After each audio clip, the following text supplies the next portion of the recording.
ప్రపంచంలోనే అత్యంత శక్తివంతమైనటువంటి పాస్పోర్ట్లో అమెరికా మొదటి స్థానంలో ఉండేది. ఇప్పుడేమొచ్చేసి టాప్ 10లో కూడా లేకుండా పోయింది.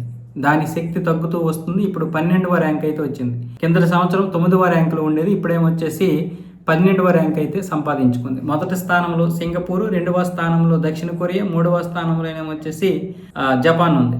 ఈ జపాను, దక్షిణ కొరియా, సింగపూర్లో 190 దేశాలు ఎటువంటి ఇది లేకుండా ప్రయాణించవచ్చు, వీసా లేకుండా. సింగపూర్ 193 దేశాల్లో ప్రయాణించవచ్చు. అలాగే దక్షిణ కొరియా 190, జపాన్ ఏమొచ్చేసి 189 దేశాల్లో పర్యటించవచ్చు. అమెరికా 12వ స్థానంలో ఉంది. 111 దేశాల్లో ఎటువంటి వీసా లేకుండా ప్రయాణించవచ్చు. భారతదేశం 5 స్థానాలకి దిగజారిపోయి 80వ స్థానం నుంచి 85వ స్థానంకి వచ్చేసింది.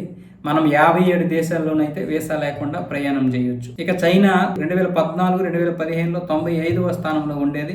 ఇప్పుడేమొచ్చేసి 64వ స్థానంలోకి వచ్చేసింది. అది కూడా ఇప్పుడు బాగానే ఉంది. 84 దేశాల్లో వీసా లేకుండా ప్రయాణించవచ్చు. ఈ అన్ని దేశాలు అరైవల్ ఆన్ వీసా, అంటే మనం దిగిన తర్వాత అక్కడే ఎయిర్పోర్ట్లోనే మనకి వీసా ఇస్తారనమాట.